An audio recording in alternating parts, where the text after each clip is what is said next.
obrigado por tudo que o Senhor tem feito pela sua vida, por tudo que o Senhor tem realizado. Quero pedir ao Senhor que esteja nos abençoando, concedendo vitória, Pai querido, confirmando a tua bênção sobre nós, iluminando o nosso entendimento para compreender as Escrituras Sagradas, nos ensinando segundo a tua grande bondade. Em nome de Jesus, agradeço, Senhor, tudo que o Senhor tem feito. Amém. Página 19, o propósito da salvação.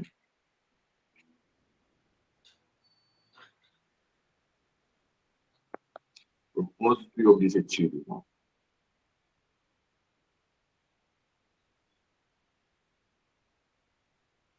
Na linguagem básica, o propósito da nossa salvação se baseia em nos levar novamente para o plano primeiro, o plano que estávamos diante de Deus antes da queda, ou Adão estava antes da queda, o plano da época da inocência, ou da dispensação da inocência. Esse é o propósito, nos levarmos a ser e viver como homens para a glória de Deus, seres humanos que glorifiquem a Deus. Esse é o grande propósito, né? E isso se baseava numa precisão de nos afirmar, pelo menos em algumas fases. A primeira fase era restaurar a humanidade para um lugar onde eles possam trazer a glória de Deus, ou manifestar a glória de Deus através dos seus atos, das suas atitudes, do seu comportamento nesse mundo, do seu testemunho. Então, esse era o primeiro e grande propósito. O segundo era conquistar a morte, que a morte entrou no mundo através da queda do homem. Então, agora, destruir o poder da morte.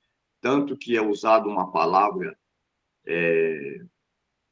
que é inentendível pela a lógica, que é a palavra. Jesus disse, aquele que crê nele não verá a morte, ou não morrerá. E nós vimos que algumas pessoas, fisicamente falando, morreram. E o que é essa morte? Essa morte da qual nós estamos falando é a separação total de Deus, a morte eterna. É dar a vida à humanidade sobre o pecado, acima, colocar a humanidade acima do pecado. Esse era o propósito da salvação também, colocar a humanidade acima do pecado, para que Paulo pudesse escrever que o pecado já não tem mais domínio sobre vós, ok?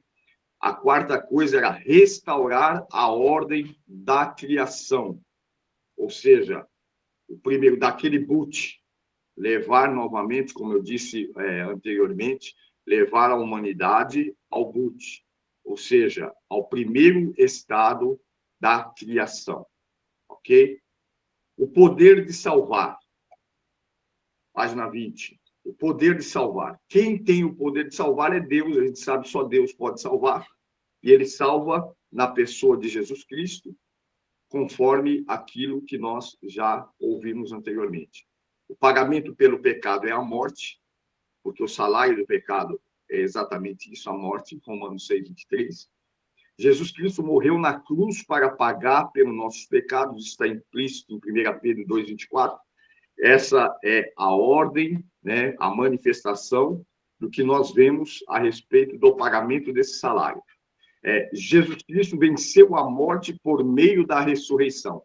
Então, não só a morte de Cristo, mas a sua ressurreição, ok? Aniquila o poder da morte sobre aqueles que são de Jesus Cristo. Então, esse é o grande ápice da salvação. O poder para santificar, que também só vem de Deus, e aí sim nós temos uma fala muito forte, da qual nós já vimos outrora, estudando sobre hamartiologia, ok? A santificação é uma obra do Espírito de Deus, é uma obra de Deus na vida do homem através do Espírito Santo, irmãos. Não existe outro meio de santificação pura, plena.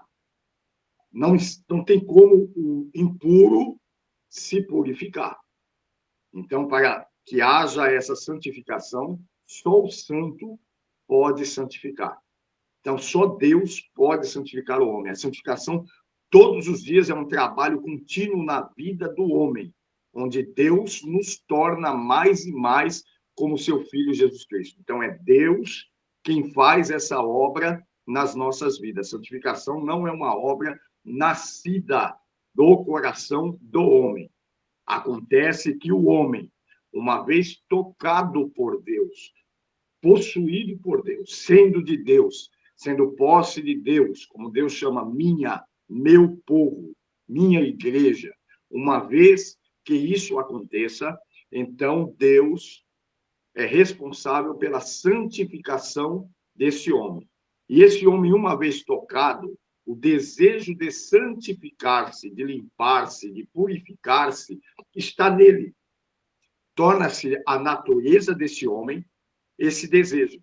Então, o desejo de santificar, de ser puro, de ser perfeito, de buscar a perfeição como um homem, a chegar à estatura de um varão perfeito, à estatura de Jesus Cristo, esse desejo está em nós, porque outrora Deus nos santificou. Então, nós temos esse desejo cotidianamente. Quando nós perdemos esse desejo, quando nós deixamos para trás, não temos mais esse desejo, é um sinal muito ruim. Isso nos mostra o distanciamento que nós estamos de Deus. Para que haja uma vida santa, precisa haver comunhão com Deus. Sem a comunhão com Deus, nós não temos a santificação. Se o homem pudesse se santificar por si só, Jesus não precisaria ter vindo à cruz do Calvário. Ok? Ele simplesmente poderia se esforçar, se santificar e alcançar o padrão que Deus queria. Mas toda a história antes de Jesus nos mostra que, por mais esforço que o homem tenha feito para ser santo e ser um homem que agrade a Deus, ele falhou. O homem falhou. Só há uma maneira de alcançar o estado, a estatura da perfeição, através da pessoa de Jesus Cristo. Então, a salvação é uma obra de Jesus Cristo, a santificação também é uma obra de Jesus Cristo na nossa vida. E é fácil entender isso quando compreendemos que temos o Espírito Santo como aquele que vai nos moldar o nosso caráter, moldar a nossa vida espiritual para nos levar à estatura da qual Deus espera de nós. Então, esse trabalho do Espírito Santo é diário, é cotidiano. Atitude correta para a santificação. Aí vem a atitude correta. Aí sim, entra a responsabilidade do homem. Então o homem não tem nada, o homem não precisa fazer nada, é só ficar... Não. Aí tem a atitude correta. As atitudes nós podemos tomar, e nas nossas atitudes, irmão, nós pendemos para o erro ou para o acerto. A primeira atitude dela é a obediência. A obediência traz a bênção, a desobediência traz as maldições. Êxodo 19, Levítico 26, Deuteronômio 6, Deuteronômio 28. Então, a obediência e a desobediência, ela tem suas consequências. Agora, obedecer ou não, eu tenho essa responsabilidade. A responsabilidade de obedecer ou não obedecer. E eu não posso obedecer parcialmente. Ou eu obedeço totalmente, ou não obedeço. Não existe uma obediência parcial. Ou somos obedientes, ou não somos. Somos rebeldes.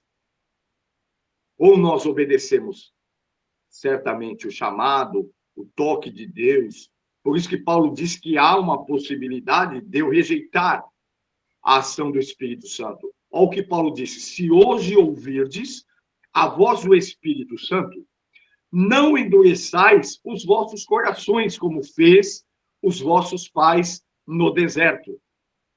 Porque há uma possibilidade de eu, por mim, desobedecer. Não é questão de livre-arbítrio. É uma questão de tendência dentro daquilo que eu estou vivendo.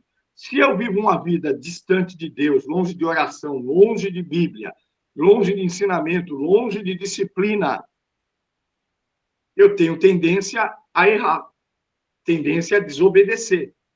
Quanto mais eu viver uma vida próxima de Deus, ouvindo louvores, cantando louvores, lendo a palavra, procurando praticar a palavra, quanto mais eu viver, eu tenho uma tendência a obedecer. Porque eu tenho uma atitude diária, eu tenho uma vida com Cristo. Ter uma vida com Cristo não é conhecer simplesmente a Cristo, é viver a Cristo. Paulo disse, eu não vivo, mas Cristo vive em mim. Ou seja, eu vivo a vida do Filho de Deus. Eu vivo Cristo. Então, conhecer a Jesus, há pessoas que conhecem profundamente as Escrituras, conhecem Jesus, mas não vivem Jesus. E o Evangelho não é conhecer a Jesus, é viver Jesus, é viver a Cristo.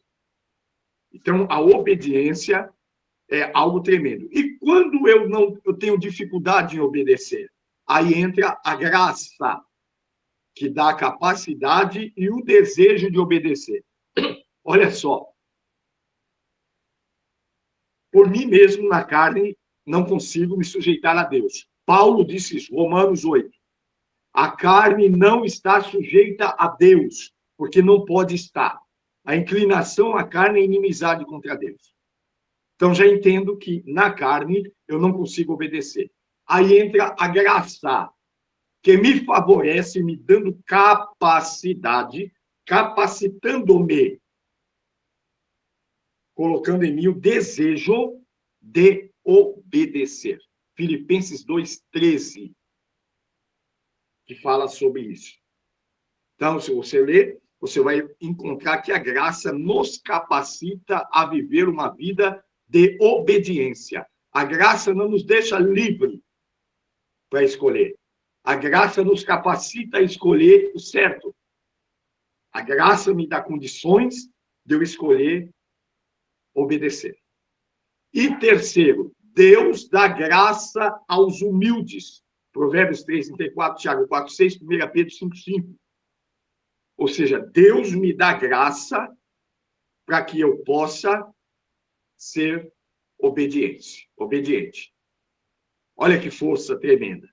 Se nós ouvirmos tudo isso com atenção, nós vamos notar que todo esse plano de santificação vem de Deus. Não nasce do homem. Sem a intervenção divina, automaticamente nós seríamos desobedientes, frequentemente. Frequentemente desobedecendo. Por quê? Porque a nossa tendência é desobedecer.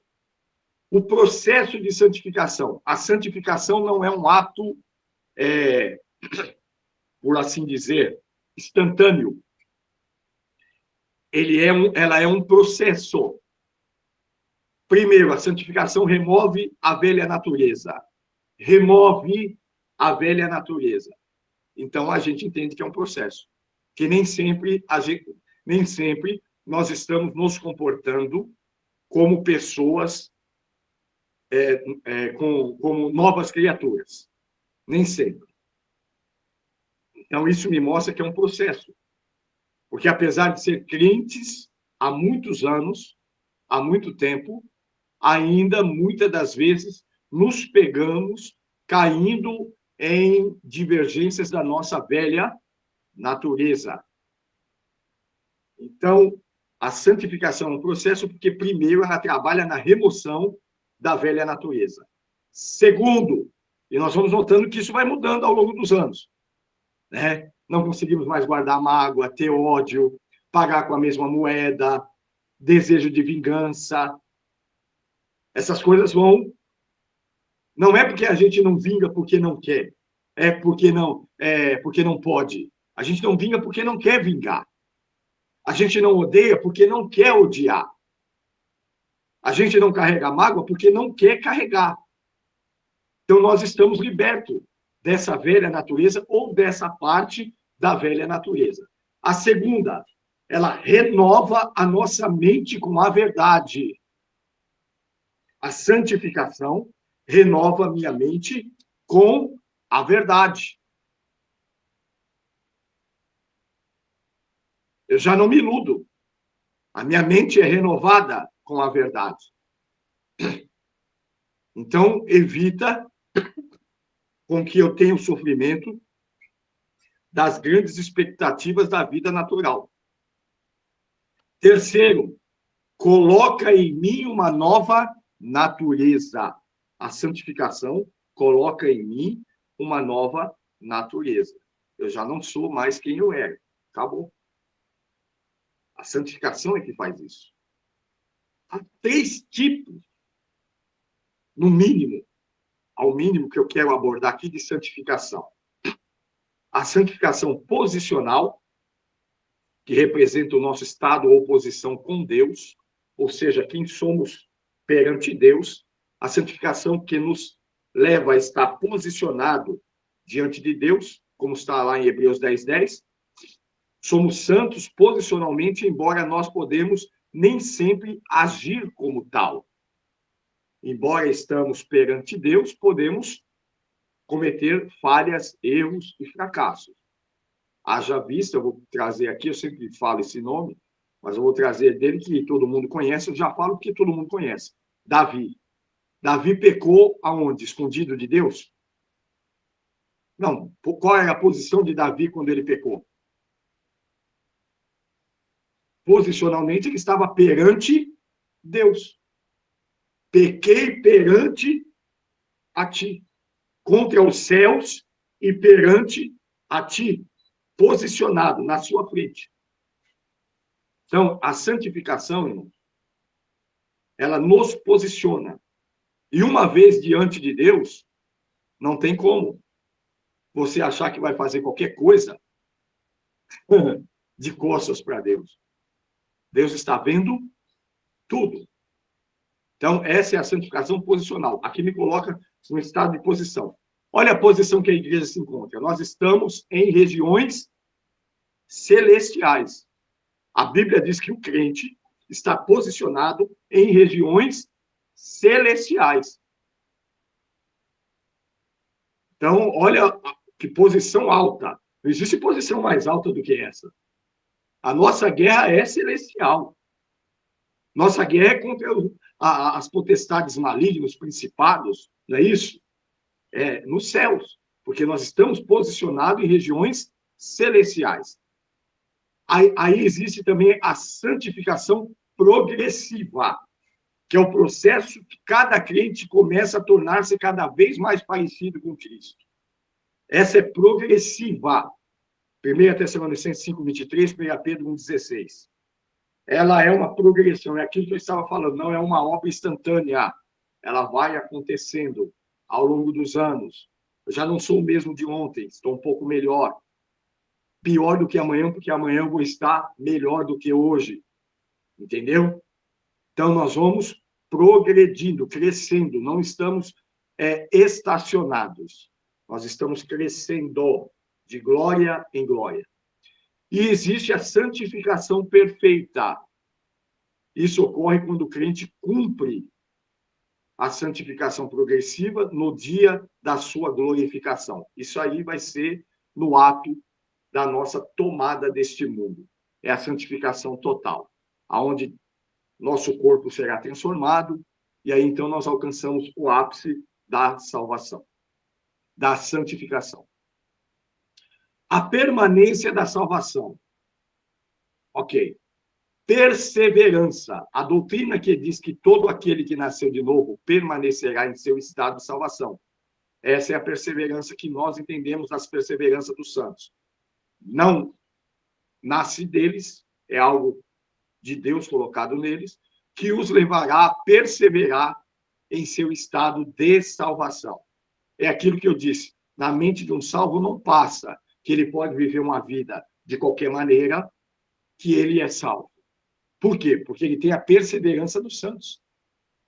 Dentro dele já está colocado o desejo de perseverar no plano da salvação. Ele é salvo. Então, essa perseverança está dentro dele, colocada pelo Espírito Santo. Vem de Deus essa perseverança. É por isso que ele não desvia. É por isso que ele não sai do plano. Por mais que as lutas sejam grandes, por mais que as coisas não estejam boas, ele permanece na fé. Nada pode tirar essa fé de dentro dele. Esse amor que ele tem por Deus e Deus tem por ele não pode ser abalado. Por quê? Porque essa perseverança está nele. Então, essa é a perseverança que é um ato da permanência da salvação. Existem vários pontos de vista a respeito dessa permanência da salvação. Aí nós entramos de novo em Armínio, Calvino, mas nós vamos falar um pouco sobre isso. A salvação pode ser perdida através de maus cometidos. É um dos pensamentos. A Bíblia é clara que as boas obras são o produto natural da salvação. A salvação produz as boas obras, e não o contrário. As boas obras produzem a salvação. Então, é a salvação que produz as boas obras. O que esperar de um salvo? Boas obras. Salvo não vive por aí fazendo besteira. Salvo não vive por aí cometendo torpeza. Salvo não. Então, eu espero de um salvo isso. Porque fazer coisas boas para ser bem visto, até o hipócrita faz. Vocês entenderam? Até o hipócrita faz. Qual é a chave da hipocrisia? É transformar-se, parecer-se bom com alguns atos, mas interiormente ser um monstro. Foi o que Jesus falou sobre os fariseus. Vocês são sepulcro caiado. Lápide bonita, aquela coisa tremenda, mas por dentro só podridão, coisa horrível. Então, parecer bom através das nossas obras para ganhar salvação não existe. As nossas boas obras que devem ser o fruto da salvação que já está em nós. Então, o salvo produz esses bons frutos. Alguns têm assumido que pode se perder a salvação ao não terem boas obras suficiente ou por cometer maldades. Se for assim, não há um salvo até o dia de hoje. Então, esse é um pensamento. Essa visão coloca muita ênfase nas obras humanas. Então, a obra de nada pode salvar. A Bíblia diz que a salvação não é pelas obras, para que homem nenhum se glorie. Ok? Então, já é visão obsoleta. Aí, a parte B. A salvação pode ser perdida através da falta de fé. Efésios, capítulo 2, verso 8 e 9. Deixa muito claro que as obras não são um pré-requisito para a salvação, mas a fé é. Visto que a fé é, se eu estou falando de fé, homem nenhum tem fé por si só também. A fé é um dom de Deus e também é um fruto do Espírito. Se você olhar na cadeia do fruto do Espírito, lá está a fé. Faz parte do fruto do Espírito. E é um dom espiritual. A fé também é um dom espiritual. A fé vem pelo ouvir a palavra de Deus. Então, a fé não é do homem. A fé é um produto de Deus, dado ao homem. Então, vocês veem como há uma necessidade de olhar mais profundamente sobre a situação? Sem fé se perde a salvação. É lógico. Mas não uma fé produzida em homem por si só.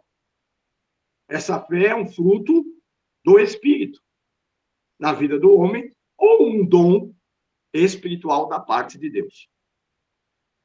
Então, é outra visão que nós temos aí. Essa visão não reconhece o papel de Deus em nossa fé. Quando eu acredito que eu posso, por causa da fé, e eu não tenho fé, é porque eu não fui alcançado. Porque qual o papel de Deus na minha fé?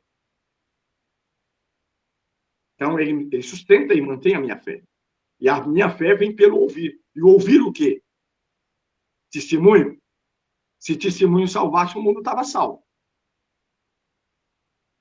A minha fé vem pelo ouvir a palavra de Deus. Os eleitos são dom de Deus para Cristo. E ele nunca vai afastá-los. João 6,37. Isso aí é claro. Jesus ensinou que aqueles que eram suas ovelhas ouviriam a sua voz e o seguiriam.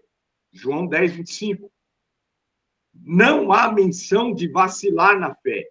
É nesse contexto, né, que eu acredito que não existe essa questão da fé natural do homem possa levá-lo à salvação.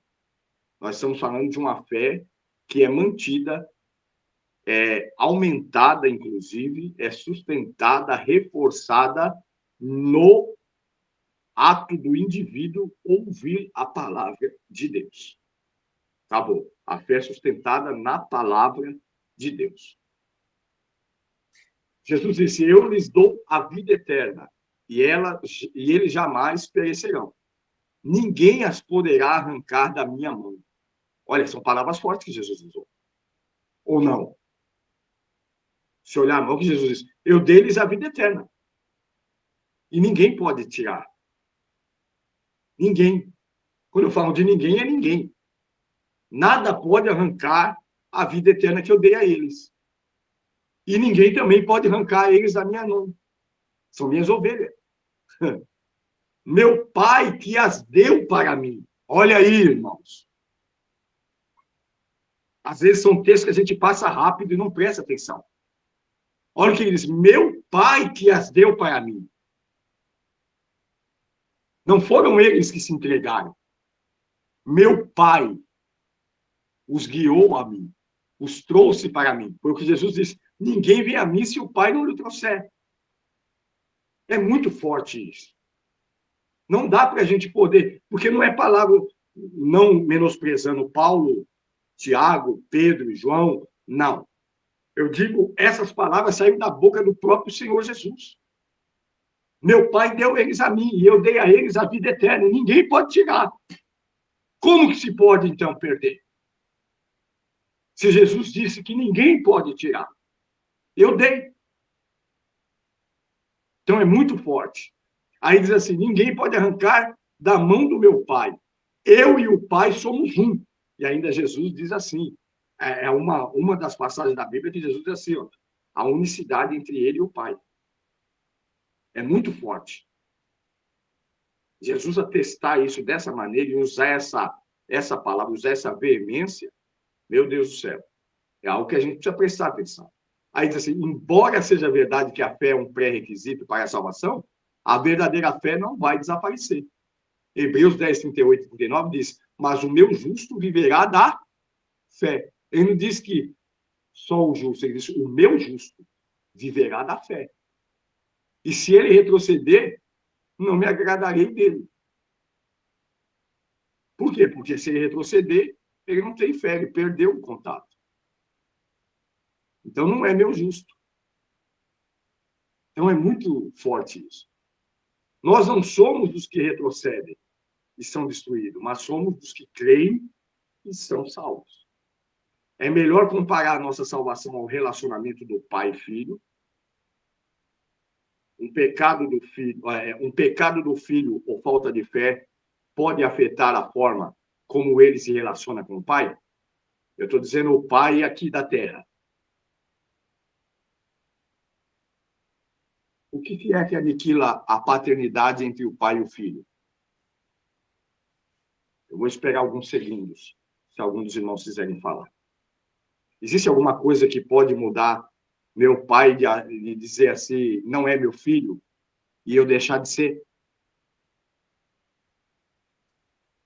Tem alguma maneira dele falar, não é meu filho? Eu saiba, não sei se tem, mas a partir do momento que você é pai, você vai ser pai até morrer.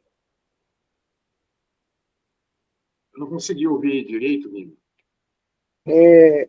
Eu acho assim, né, que a partir do momento que você é pai, você vai ser pai até se voltar. É isso aí. Exatamente isso. Não tem como, a não ser uma coisa, irmão, aqui na Terra. Eu cresci, estou com 53 anos agora, aí vou fazer um DNA e descubro que meu pai não é meu pai. Aí eu estou falando de genética, estou falando de sangue, estou falando de bio. Só isso. Agora, uma vez nascido em Deus, como que eu posso deixar de ser filho?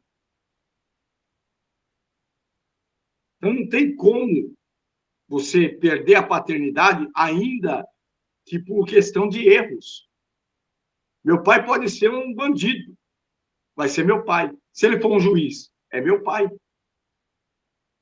Se ele for um ladrão, é meu pai. Meus filhos, pode ser o que for, sempre serão meus filhos. Então, essa questão da paternidade, ó, é muito forte, porque João invoca isso no capítulo 1. Veio para o que era o que eram seus, e os seus não o receberam. Mas todos quantos o receberam, deu-lhes poder de serem feitos filhos de Deus. Deus tem ex-filhos. Então, uma vez filho de Deus, irmão, é importante a gente se atentar a isso aí. Porque nem humanamente falando, a gente tem cabimento falar que um filho não é mais filho. A responsabilidade que eu tenho com os meus filhos de mantê-los numa vida honesta, cidadãos limpos, até o fim da minha vida. Por isso nós vemos pais aí pegando seus filhos com 40, 50 anos e esculachando. Por quê? Porque ele ainda tem a responsabilidade dentro dele, está dentro dele que ele tem a responsabilidade. E se nós, sendo homens, somos assim, você acha que o nosso pai vai abrir mão de nós? Ou vai querer corrigir o nosso caráter, irmãos? Quantos pais agora estão chorando para tirar um filho da droga?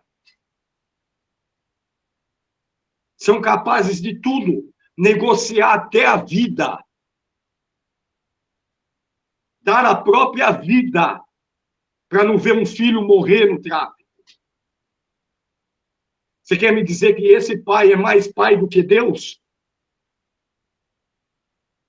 Você acha muito mesmo que Deus, sabendo que você é filho, independente da posição que você está, da sujeira que você vive, você acha que ele não tem poder e não vai querer lutar para arrumar seu caráter? É lógico que vai. Por isso que ele disse, eu sou aquele que corrijo e castigo todo aquele que eu amo. Se eu, como pai, tenho capacidade de negociar a minha vida para ver um filho meu bem, homem de bem. Eu tenho um filho que está num problema sério, está até preso. Eu daria a minha vida. O meu filho não está assim. E você acha que eu sou mais pai do que Deus? Algum de nós aqui somos mais pai do que Deus? O que você acha que Deus está disposto a fazer para nos corrigir, para nos organizar, para nos aprumar, para colocar a gente na posição? Ô, meu irmão, se nós, comedores de arroz e feijão, sendo mal, do jeito que nós somos, lutamos pelos nossos filhos de tal forma, quem de nós aqui, meus irmãos, não está preparado para isso? Para pular na frente de uma bala por causa de um filho? Olha o nosso Pai Celestial, nosso Deus. Ele é nosso Pai. É nosso Pai. Porque Ele nos adotou no precioso sangue de Jesus Cristo. Na morte de Jesus Cristo, nosso Senhor. Ele nos adotou. Capaz de tudo. Capaz de tudo. Tudo. Para mudar a nossa história. Porque se eu estou disposto a fazer o pior da minha vida, que é dar a minha vida, trocar de lugar com o meu filho, se fosse preciso, possível, eu trocava.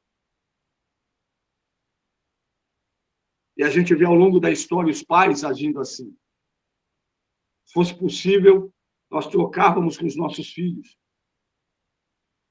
Você imagine Deus. Ele é pai. Tem muita gente que esqueceu desse lado de Deus. O lado pai. Não que ele passe a mão na nossa, de maneira nenhuma. Que ele está contente com as nossas atrocidades, de jeito nenhum. Você acha que eu estou feliz? Você acha que é isso que eu pus no mundo, que eu queria um filho numa vida dessa? De jeito nenhum. Eu sou honesto desde o início da minha vida. Eu passo coisas, irmão, que eu podia me sobressair de outra forma, mas é honesto. Então, vão ficar com fome, mas eu não vou pegar nada de ninguém. Meus filhos assistem isso toda a minha vida. Se vocês perguntarem para meus filhos, o ponto mais forte da minha vida é a honestidade. Eu não quero nada de ninguém. Eu não roubo. Mas meu filho procurou se aventurar. Está preso. Isso dói na minha alma, como pai. E eu estou usando esse passo que está aqui na apostila. Se eu que sou mau, comedor de arroz e feijão, penso assim, você imagina o nosso Pai Celeste. Você acha que ele vai desistir de nós por causa de nada? A cinta vai comer. A cinta espiritual, né? A vara espiritual de Deus, né? Ele vai apertar, ele vai quebrar, vai fazer de novo. Ele vai, mas desistir de nós, não. Ele não abriu mão de Israel, irmão. Contudo, ele não abriu mão de Israel. Vai abrir mão de nós? E Israel, ele não derramou sangue por Israel. Derramou por todos, né? Mas eu digo assim, não foi objetivamente por Israel? Não transformou Israel em igreja? A igreja somos nós. Pela igreja ele derramou, verter esse sangue.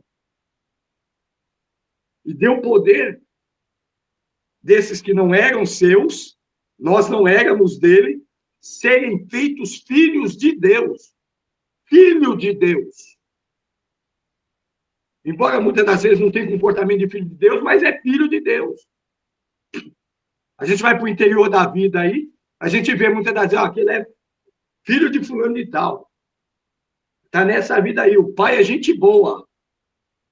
Mas olha aí, ó, tá todo... Você já não vê esse tipo de conversa, essa história? Ó, pai de fulano eu conheço, é gente boa, trabalhador, tá. Olha o filho aí, ó. Coitado daqueles... É isso aí, meu irmão. Que nada vai mudar. Todo mundo conhece o nosso pai. Nosso pai continua sendo bom, independente de quem eu seja. E outra coisa, ele vai me aprumar. Ele vai endireitar meu caminho. Eu não posso fazer isso pelo meu filho. Mas o meu Deus pode, tanto comigo como com meu filho. Então, são coisas diferentes. Esse pai é tremendo. Agora, eu acreditar que esse pai abre mão, o filho pródigo, o pai não segurou, mas deixou ir. Quando voltou, falou, quero ser seu servo. O que ele disse? Servo não. Você é meu filho, rapaz. Que servo? Fez besteira, mas é meu filho. Desejou comer bolota de porco, mas é meu filho. Vamos fazer uma festa que meu filho voltou. É justamente isso. Posição de filho é filho, irmão. É filho de Deus. Nenhum filho de Deus vai se perder. Eu acredito nisso. Talvez o meu se perca. Que Deus me abençoe que não. Mas os filhos de Deus não. Talvez o meu filho, como meu filho, para mim como pai, continue dando essas cabeçadas. Mas os filhos de Deus, e se ele for um filho de Deus, porque ele não é neto de Deus, ele é filho de Deus, se ele entregar a vida dele para Deus, acabou. Aí está feito o negócio, está tudo certo. Aí mudou tudo. Porque nenhum filho de Deus se perde. Uma breve revisão dessa nomenclatura. No Antigo Testamento hebraico, irmão, a palavra salvação aparece como Nazal. Ocorre 212 vezes. Às vezes, implicando alguns livramentos momentâneos, livramentos oportunos.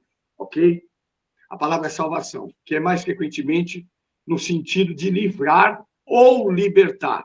Quando Deus libertou Israel do Egito, ali aparece a palavra salvação, natsal. Ok? Como, por exemplo, o episódio em que Deus revelou-se a Moisés descendo para livrar. Aquele livramento ali também usa-se a palavra natsal, que é salvação, para salvar o meu povo. Ok? Da tirania egípcia. Então, no sentido espiritual, com origem no perdão, como no Salmo 39, 51, 14 e 79, nós vamos ver essa palavra lá. E existe a palavra Yashá. Yashá, 354 ocorrência no Antigo Testamento, tem sentido de salvar e livrar, concedendo vitória. Vai ter a luta, o processo, mas o resultado final é a vitória, que também é a salvação. Você ganhou, mesmo que com pouco número de soldados, com pouca força, então esse é um processo também de salvação. Está em conotação teológica, como acontece em Êxodo 2,17, oportunidade pela qual Deus chama Moisés e usa Moisés para defender as filhas de Reuel, do seu sogro, Jetro. Quando ele está lá, elas vêm no poço buscar água, e os bandidos querem pegar, e Moisés defende elas. Isso também entra essa palavra Yashá, salvação. No Novo Testamento grego, nós vamos ouvir a palavra sozo, 66%, quando aparece da ideia de salvar, preservar e tirar do perigo. Olha aí como é forte isso. Como essa proposta de salvação em Jesus é essa palavra, sozo, nós vamos encontrar a questão de salvar, preservar, manter salvo. Não é só salvar. Salvar, assim, eu passei ali e livrei um menino que estava sendo perseguido por alguns bandidos. Coloquei os bandidos para correr. Mas depois despedi o menino e mandei ele embora. Os inimigos podem pegar ele lá embaixo, não pode? Porque eu só salvei, não preservei. Porque salvar e preservar é eu evitar o ato, colocar em segurança e levar para um lugar seguro. Olha aí, irmão, o sentido dessa palavra é forte. No Novo Testamento, ela indica salvar e preservar, manter salvo, manter guardado dentro de um lugar onde a pessoa esteja segura. E tirar do perigo. Acabou. Salvar alguém da morte. O médico me salvou, tive lá um infarto, e ele me salvou, me trouxe a vida de novo, me mandou embora do hospital, mas não me deu uma dieta, ele vai me preservar vivo? Não, vou continuar com os mesmos hábitos, vou voltar a ter novamente o infarto. Aí a preservação da vida exige o quê? Manutenção. E essa manutenção vem de quem? De Deus. Deus me salva e me preserva salvo, me tirando do perigo. Soteria é a palavra que nós usamos. Significado espiritual da palavra Yashá, que corresponde ao termo Yeshua, salvação ou salvador, que aparece 45 vezes e se aplica quase exclusivamente ao livramento espiritual da condenação eterna, como posse imediata e eterna concedida a todos os que creem. Deus me chama e eterniza a salvação em mim, porque ele vai me manter salvo, livre do perigo, para que eu possa estar salvo da condenação eterna. Acabou. Reconciliação operada por Jesus Cristo. Aí vem o ato da reconciliação. A reconciliação entre o homem e Deus se deu através do que Cristo fez na cruz do Calvário. Por isso que ali nasceu-se a palavra religião, do latim religare. Religare, certo? Reconciliar, tornar a ligar. Então, daquele ato de Cristo na cruz do Calvário, nasceu a reconciliação. Não poderia haver reconciliação por outro modo. O homem falhou em todos os restos do modo. Boas obras pela lei. A lei já tinha passado. O homem falhou. O homem não conseguiu se reconciliar a Deus através das boas obras. Então, por isso que obra não salva. O homem não pode praticar boas obras achando que vai salvar. E mesmo os que fizeram não foram salvos. Pelas boas obras, não. A justificação mesma de Abraão veio através do quê? Das obras? Não da fé. A justificação veio da fé. Não veio de obra. Veio da fé. Então, a necessidade espiritual da vida humana levaria o homem a ter esse termo a ter que se reconciliar com Deus. O homem perdeu a amizade de Deus. E esse reconciliamento aconteceu, essa reconciliação, por assim dizer, aconteceu no ato de Cristo na cruz do Calvário, quando o véu do templo foi rasgado. O desejo de Deus em salvar o homem é outra coisa. Talvez poucos homens tiveram o desejo de serem salvos. Mas o desejo de Deus de salvar o homem é importante. Eu quero que vocês parem e escutem o que eu vou falar de novo. O desejo de Deus de salvar o homem. Não é interessante essa frase? Desejo de Deus de salvar o homem. Por que Deus tem desejo de salvar o homem? Olha que forte, irmão. Porque há muitos homens que não teriam nem a capacidade de ter o desejo de serem salvos. Para muitos estava bom. Muitos acreditam que o final da vida aqui é o final de tudo.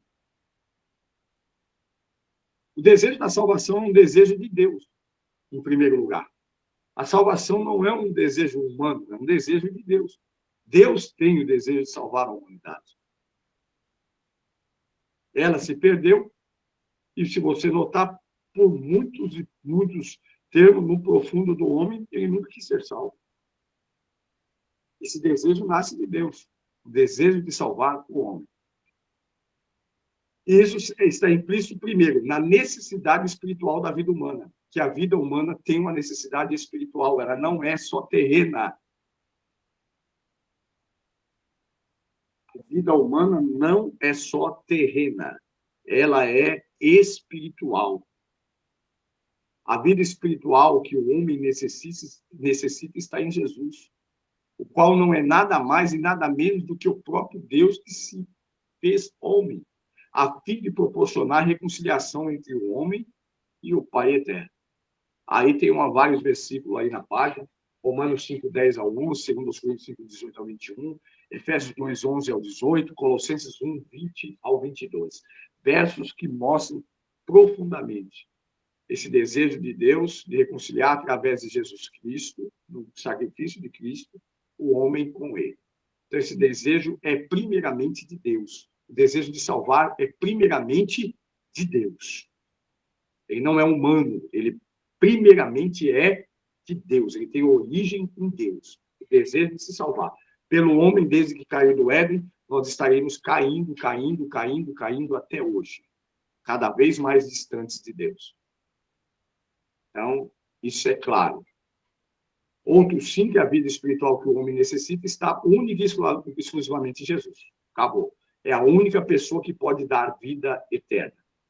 Segundo, o desejo de Deus em salvar o homem. Nunca teve o desejo de condenar o homem, Deus. Deus nunca teve esse desejo. O desejo de Deus sempre foi trazê-lo, pelo contrário, sempre teve o desejo de salvá-lo. Se nós olharmos, por exemplo, no plano divino através do século, nós vamos encontrar Deus atrás do homem para poder salvá-lo, para poder transformá-lo. Olha quantas oportunidades, quantas dispensações. Então, nós olhamos para esse ponto e notamos esse fato, ok? Em Ezequiel 18, 23, é claro, Deus não tem prazer na morte do ímpio, afinal, ele quer que todos se salvem. Deus não tem prazer em matar ninguém. Deus não tem prazer em condenar ninguém. O desejo de Deus é que o homem se salve. Em virtude do ser humano ser infeliz, uma vítima do diabo, é por isso que nasce esse desejo. Porque Deus reconhece o homem uma vítima do demônio. O homem foi vitimado pelo demônio lá no Éden. Se não tivesse acontecido o que aconteceu lá no Éden, se a mulher não se aproximasse e desse ouvido a Satanás, pegasse o fruto, comesse e desse ao seu marido, meu irmão, a coisa era diferente. O homem já tinha ordem de comer e jamais comeria. Ele desfrutava de uma paz, de uma comunhão muito profunda com Deus. Isso aí não tem como a gente lutar contra. O homem tinha uma comunhão muito profunda com Deus. Então, com certeza, ele foi vítima, o homem foi vítima do paraíso, vítima do demônio. E por isso Deus traçou um plano de salvar o homem. Porque se fosse do próprio homem a malignidade do qual ele cometeu contra Deus, a desobediência, se não houvesse a tentação, então aí é problema seu. Mas Deus reconhece quando você é vítima de uma tentação, de uma possessão maligna, de um distúrbio maligno. Deus reconhece, Deus sabe. E por isso ele vai operar para te salvar e para te livrar, e para te dar o livramento. Paulo explica, Deus é tão bom que não vos deixará ser tentado além daquilo que poder suportar. E antes com a tentação também vai abrir uma porta de escape. Ok? Porque Deus sabe que a tentação é algo terrível, e outrora nós estudamos sobre isso. Então, pelo homem ter sido vítima do demônio, Deus traçou um plano de salvação para ele, para o homem. A ideia correta da salvação eterna é essa. Quando se fala em salvação, sempre nos vem a ideia de livramento. Ok? E por muitas das vezes é isso aí. Em alguns lugares temporais e atemporais também. Como em casos de catástrofes, intervenções médicas, cirurgias, roubos, assaltos, dificuldades diárias. Em nosso foco aqui, por exemplo, da salvação eterna na pessoa de Jesus, nós estamos falando dela em contraste com a condenação eterna, porque sabemos que a nossa vida é passageira, mas existe aqui nesse mundo, porém existe uma eternidade. Como nós cremos na eternidade, existe a condenação eterna e a vida eterna. E da condenação eterna, para nós não irmos para lá, nós precisávamos com a salvação. E graças a Deus essa salvação nos chamou, nos encontrou, trabalhou em nós, e está nos santificando a cada dia e nos preparando para essa vida eterna. Ok? A condenação eterna, que nada mais é que a separação eterna da pessoa de Deus. Okay? Vida e presença de Deus, zero na condenação eterna. E esse é o inferno da vida. A separação ou a ausência absoluta de Deus. Isso é o inferno. A ausência absoluta de Deus. A salvação eterna dada por Jesus Cristo. Porque qualquer que quiser salvar sua vida vai perdê-la. Mas qualquer que, por amor de mim, perder, salvar-se-á. Olha que coisa tremenda, irmão. Mostra que a salvação em objeto de vontade do homem faz com que ele perca ela. Mas aquele que não investe na vida, não investe na vida, em declínio dos gozos de concupiscência da própria vida, mas a entrega a Jesus alcança a salvação. Então, tá aí. A salvação dada por Jesus Cristo é bem diferente dos demais exemplos. Tanto que está mais ligada ao futuro do que ao passado. A salvação de Jesus, essa salvação do vínculo que nós estamos falando espiritual, ela está ligada mais ao futuro do que ao passado. Então, nós não estamos falando de livramentos, de nada. Nós estamos falando de uma salvação superior à soteriologia que nós estamos estudando. Ela é a salvação de uma situação tanto do período temporal, mas principalmente do futuro. Por isso que muitas das vezes Deus não vai te livrar do período temporal, porque você já tem a garantia da salvação no futuro. Por isso nós não temos medo da morte agora, porque nós temos certeza que do nosso futuro. Então, essa salvação aponta para o futuro. A soteriologia, para quem está estudando, nos mostra que nós não temos prazer em nada carnal e dessa terra. Para nós, pouco importa se vamos ter mais 20 anos ou 20 minutos. Não importa. Eu quero saber da minha vida eterna com Jesus. O crente em Jesus pensa assim. Pouco me importa o que vai acontecer aqui. Se o mundo vai pegar fogo. O importante é a minha vida eterna com Jesus. É aí. E esse é o ponto da salvação. A verdadeira ideia da salvação é essa. É aquela que vislumbra mais o futuro do que o presente ou o passado. Ok? Então, com fome ou não, com sede ou não, com casa ou não, com amigos ou não, com alegria ou tristeza, com dor ou bem, com saúde ou com enfermidade, não me importa. O que importa para mim é o meu futuro. Então, quando eu chego a isso, eu estou gozando do fruto dessa soteriologia, dessa salvação. Porque pouco importa para mim. O que me importa é o futuro. Está em Jesus, está com Jesus eternamente. Esse é o sentido da salvação. Ok? Descendo aí para baixo, página 29, o preparo do homem para aceitar a salvação eterna. Antes do homem aceitar a salvação oferecida por Deus, o mesmo é preparado para que tal fato possa acontecer. Isso é uma verdade. Esse preparo é realizado através de duas ações de Deus na vida humana, as quais são ação externa e ação interna. Quem prepara o homem para a salvação? Deus. O próprio Deus prepara o homem para a salvação. Primeiro, uma ação externa, que é o chamamento de Deus, o chamado de Deus, e a ação interna, a convicção do pecado. Porque eu tenho que estar convicto de que eu vivi errado, de que a minha vida era errada. E isso só é feito através do Espírito Santo, que me convence da culpa, né, do pecado, do juízo e da justiça. Do pecado, do juízo e da justiça. Então, essa é uma operação de Deus. É a operação interna, a ação interna de Deus, me convencendo da minha culpa, e a ação externa, que é o chamado de Deus. Então, nós não vamos ter a salvação por outro vínculo, é dessa forma. E foi assim que aconteceu na nossa vida. Deus nos chamou. Às vezes usando um homem, às vezes não usando ninguém. Às vezes colocando em nós a sede de entrarmos dentro de uma igreja para ouvir a sua palavra. Colocou alguém no nosso caminho, o chamado foi assim. Então, cada um foi chamado de uma forma, houve um chamamento. Às vezes, lá no interior, acordou, nunca gostou de ir na igreja, falou, hoje eu acho que eu vou entrar nessa igreja aí. Você acha que foi você? Foi Deus. Colocou aquela sede para você entrar, e nesse dia você mudou sua história, você entrou e sua história foi mudada. Então, esse é o chamamento. Porque lá ele convenceu você da sua culpa, te deu convicção do seu pecado, e você viu que precisava de um Salvador. Então, o chamamento de Deus é essa ação externa realizada através desse chamado de Deus ao pecador, para que esse aceite o Evangelho. Porque aceitar o Evangelho não é fácil. É tanta loucura que a gente fala, meu Deus, esse livro tem tanta loucura, né? Como que pode? Mas é isso aí. Em Romanos 8:30, nós temos a seguinte versão. E aos que predestinou, a esses também chamou.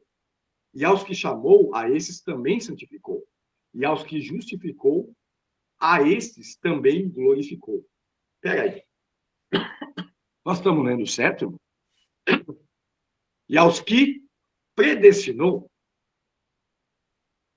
a esses também chamou. Então, eu estou falando de predestinação aqui? Estou, porque está escrito em Romanos 8:30. E esses que ele predestinou e chamou, ele também justificou.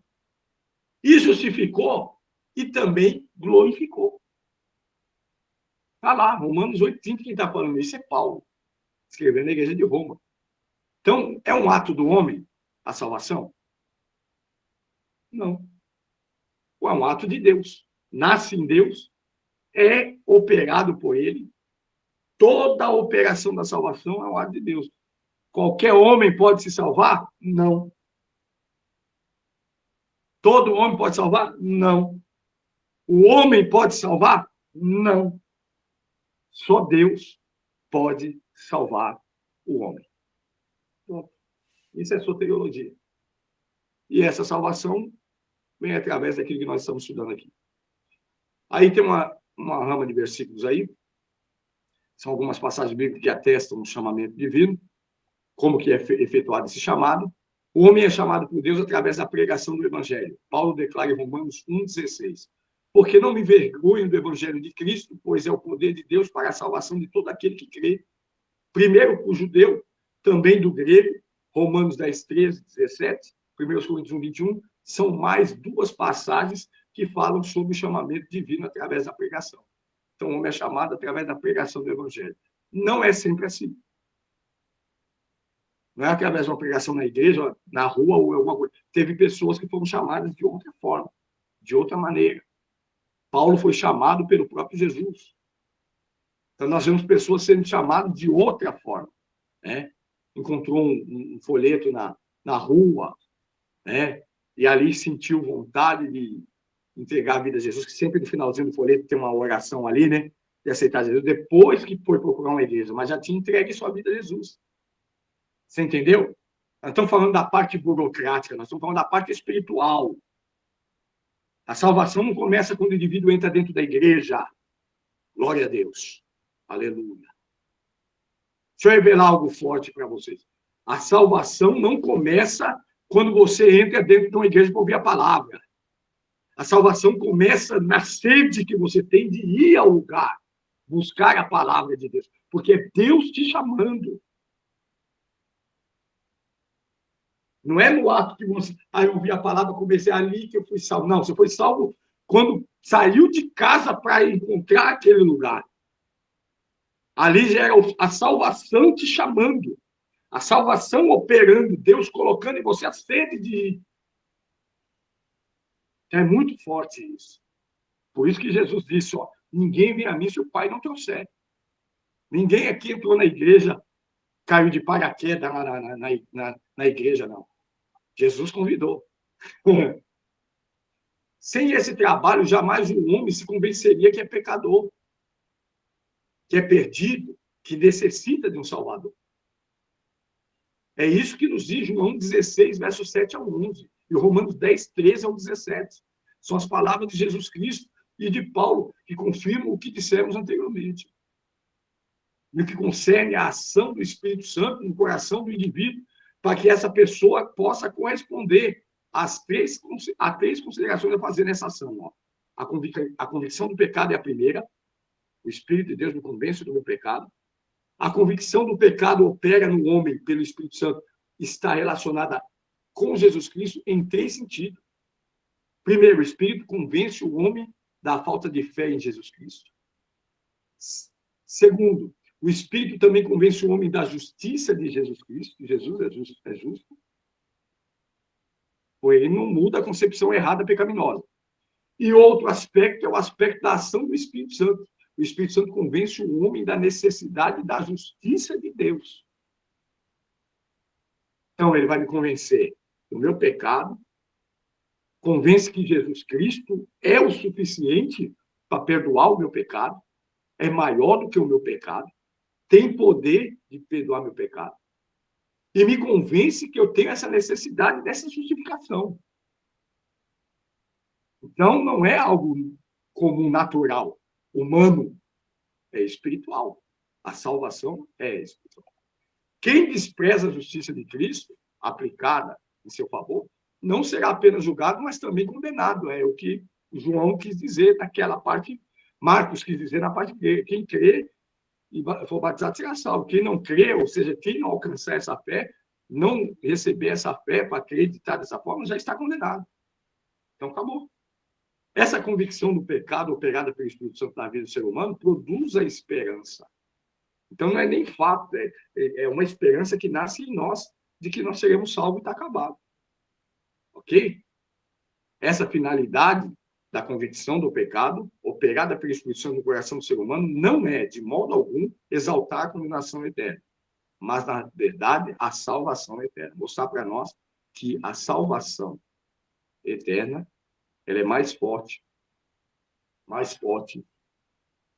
e incompreensível, inentendível do ponto lógico, humano, de mente humana, de pensar, ok? Porque Deus salva quem Ele quer. E isso, na nossa mente humana, às vezes não aceita. Deus está fazendo acepção. Não, não é nada disso.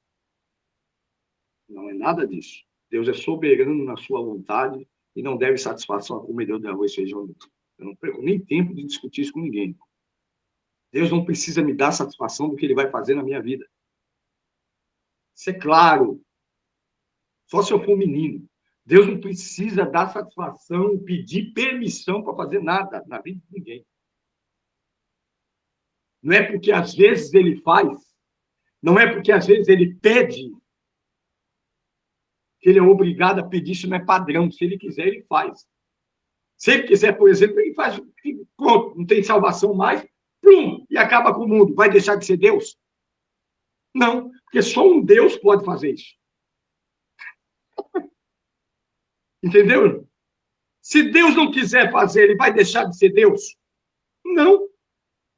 Porque só um Deus pode fazer isso. Só alguém que é Deus pode aniquilar tudo. Pronto, vou resetar. Não quero mais saber de salvar ninguém. Pronto. Ah, ele deixou de ser Deus, que ele me salvou. Continua sendo Deus e o não salvo é você. Sou eu. Ah, ele não me deu. Continua sendo homem, comedor de arroz e feijão, e ele é Deus. Se Deus fizer, Deus. Se não fizer, Deus do mesmo jeito. Não implica, ele é soberano. Agora, ele quis, aleluia, ele quis por si mesmo dar a sua palavra. Ele quis, da sua própria vontade, se relacionar com a gente. Ele quis me perdoar, não tinha obrigação. Ele quis me justificar, me santificar. Ele quis. Nasceu dele o desejo. Ele quis colocar a sua palavra e dizer, ó, é assim, eu vou fazer assim. E agora ele vai fazer porque ele colocou a sua palavra. Mas ninguém obrigou ele quis.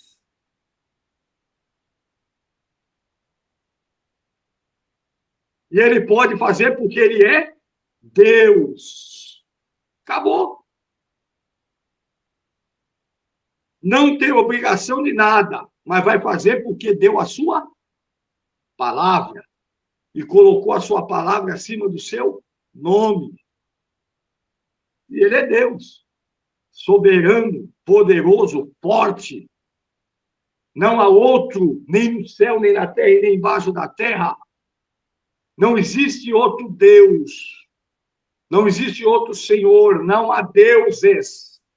Há um Deus, Pai de nosso Senhor e Salvador Jesus Cristo. Nós ligamos assim, para que assim se entenda publicamente no nosso grito espiritual, de que nós só cremos em um único Deus, o Pai de nosso Senhor e Salvador Jesus Cristo, o suficiente para salvar, para condenar, para exaltar ou para abater. É o nosso Deus, irmão. Não tem outro. Não há outro igual a ele, não há outro como ele. Ninguém chega aos pés dele. Nem nos céus, nem na terra e nem embaixo da terra. Não há demônio, satanás, macumba, magia negra, feitiçaria, não tem nada maior do que Deus. Deus é maior. E nele está a salvação. Amém? Chegamos aqui ao final da nossa aula. 11h15. Eu entrei 11h10. Deus abençoe, meus irmãos. Fique com Deus. Um ótimo sábado. A paz do Senhor. Pode ser, pastor. Pastor a todos. Amém. Paz do Senhor.